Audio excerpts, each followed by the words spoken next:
So welcome back to Allison Customs Project Car TV, and today I'm going to be putting a new stereo into Gramp'Stang.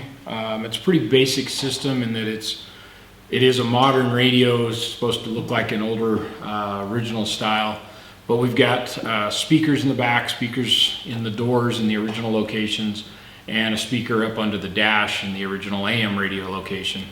No amps, so that's why I say it's fairly basic. It's just going to have left and right channels and some ability to fade. The system that the owner has chosen to use is the RetroSound Motor 4, and it's the reason I'm making the video is because it's a pretty cool system. I've used a couple of the different brands out there of the retro looking stereo systems, and this one is a really modular system. I thought, well, it's kind of cool. I'll show you guys what it looks like, and maybe you'll find use for it in one of your hot rods. So what you get is two boxes. You get this box, which is the actual stereo unit. This is the brains of the system. And then you get a second box that has the appropriate faceplate for your vehicle. And it appears to me that this is pretty much just a display and a selector. It's just a control head. But this particular stereo has Bluetooth capable. It has, you can plug in different aux cords. You can run amplifiers with it. It has a whole lot of features that I don't think in this Mustang we're going to actually use. But it also has the hands-free mic for your cell phone, so you can Bluetooth it, and then you have the microphone up on the visor or somewhere else. Additionally, it has USB inputs, and it also has a input to hook up an Sirius XM radio receiver on there if you wanted to add that to your car. Also, if I'm not mistaken, you can use this unit without the display, and you could have like a stealth stereo where it would all be controlled, I think, then from your iPhone. Now, I'm not positive on that. I didn't do a lot of research on it, but that's the way the system appears to function. So anyway, let's go ahead and get this thing assembled. Like I said, you get this first box, and you get the main unit, and you get wiring and chrome components for the knobs and for the display to surround the housing. So we're going to get this assembled, and then we're going to go ahead and put this all into the center console on the Mustang. So in going through the instructions, the first item on the list is to install the faceplate, which this ribbon cord was tucked down inside here.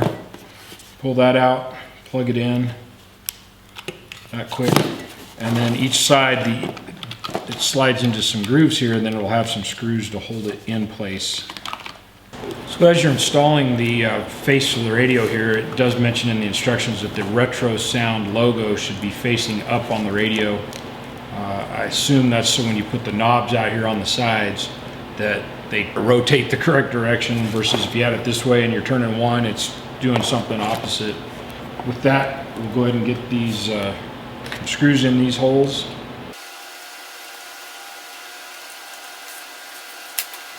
Okay, with the faceplate installed, we can go ahead and do the brackets.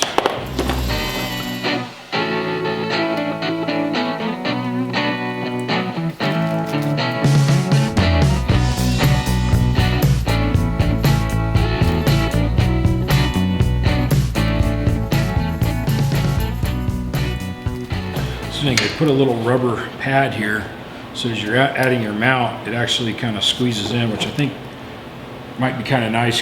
It'd be a little vibration isolation, if you will.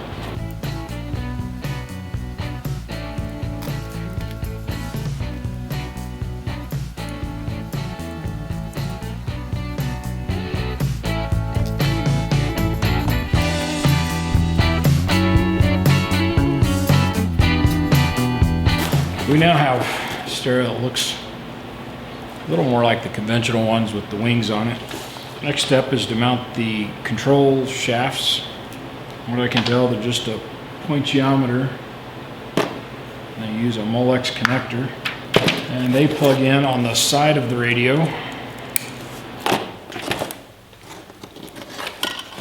Looks like an old telephone in your house. And it shows that the cord has to face outward, which kind of makes sense. The shaft has two flat sides on it, so that allows it to slide around in the different slots that they've made. We're going to put a nut on the shaft there. I'm going to run them down a little over halfway. Then you're going to put a large flat washer, install that into your bracket somewhere, another large flat washer, and another nut.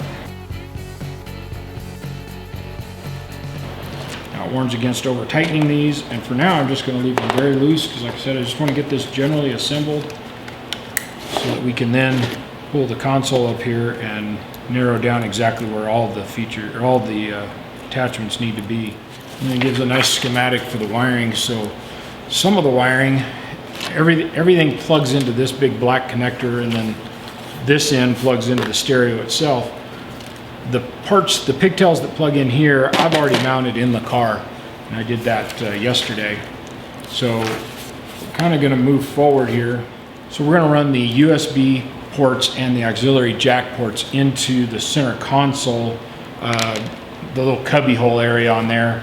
We'll run those inside, and that way they're accessible to the driver or the passenger for hooking up whatever extra components they might want to do. The microphone has been run through the below the headliner or above the headliner, so before we put that in. So that's already done, and we'll just plug that in here. And then the line out for amps, I'll just zip tie those together and tuck those away under the dash along with the input for the Sirius XM system. And then that'll just leave us with a radio antenna that we will have to hook up and pretty much be ready to go with the system then. So let me kind of clear this off a little bit. Let's get the console up here. So this is an original 67 Mustang fastback console. It would be, I think, the same in the coupe, but for the deluxe interior. And the stereo mounts up here. We have this nice little cubby with the roll top door, and everything mounts to the console. So that's the intent here. We're going to mount the stereo and all the other items in the console, and then we'll just plug everything in as we need it. When the car first got here to me, we didn't have this faceplate, and luckily the owner had it stashed away somewhere, so that saved us, because this part is not currently available separate from the console. You'd have to buy a whole new console. That's about $1,500. So for right now, I'm going to clean this up. We'll get this laid back up in here, temporary mounted. Start working on exactly where we want everything so that it'll all line up in this faceplate. All right, here's where I'm at. I've spent a little time doing some test fitting, and the back where the stereo is going to mount to the back of this, and the reveals, or where these studs slide through, are two different lengths. So you'll see here I've had to move the brackets at two different heights, and that took a little playing around to get the brackets into the right location. But it looks like I'm going to be able to get 4 screws on each side to help hold this in, which is, like I said, the instructions say you just need 2, but so it looks like the brackets are going to be long enough to reach all of the locations that I could possibly need. And we'll get these tightened down now. So with those tightened down, the next step is going to be to set the depth of the stereo as well as the depth of the knobs, and that's really basically dictated at this point. You know, it's the stereo face is almost flush here, and that's probably okay. I need to get this faceplate out and test fit it with that, see how that all lines up, and then we'll come back and adjust the depth of the knob, the stems here for the knobs. And the way the Ford is designed, it has a little bit of taper built into the faceplate, so that's going to let that stereo kind of pitch up just a hair. Nothing wrong with that. There you go. And to me, that looks really nice. That's a nice flush fit. looks really good. So I think we're gonna snap this on in place.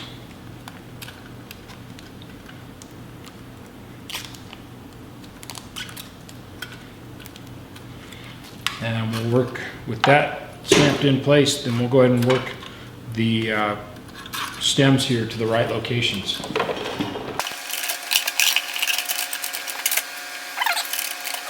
In the end, the knobs are what hold the stereo to the actual console. So we would be dropping a big washer in there and then tightening down yet another one of those nuts.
Now, just like on the original old stereos, the inner knob and the outer knob each have different functions. And to accommodate that, these knobs don't actually fit inside there. They give you these little adapters, and this isn't in the instructions, so this may help you. These little white adapters plug into the back of your outer knob and then slide in over the inner knob, and that's it. It's basically installed. We do need to add the rear support, and I got to figure out where that's going to go yet. I will probably have it come off the back here somewhere and up to this is a light, but if I can like put it over here and then put a couple twists in it, it comes with a little stud to mount this. Just tighten that down, bend this around, and then that'll hold it, because they don't recommend allowing all the weight to hang just off the studs here. So we'll get this piece in, and then this will be basically installed.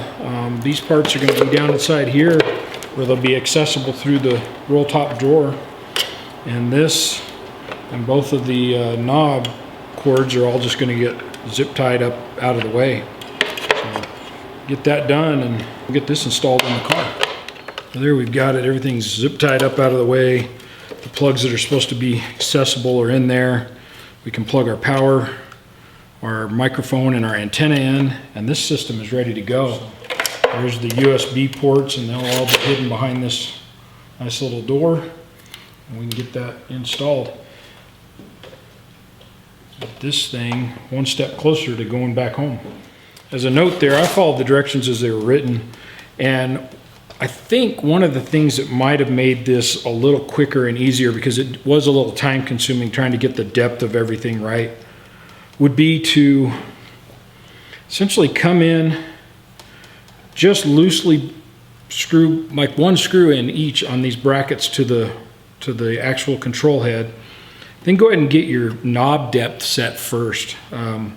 Set those into the brackets, tighten all that down, get it to where you're happy with it. Then come back and just adjust the unit in and out until you're happy with the faceplate. At least on the Mustang, that would have, I think, made it go quite a bit quicker. Just because once I had the depth right for the control head, you got to try and hold this up in there, and you're trying to adjust these shaft depths so that the knobs aren't sticking out too far or not out far enough that you can put all the controls on them. So that's it for the stereo install on Gramp'Stang. I'll get this set over there, set aside for now. We're waiting on a couple more parts up under the dash, and then this thing can go in, and this car will be that much closer to going home. Hey, thanks for watching. We'll see you again real soon.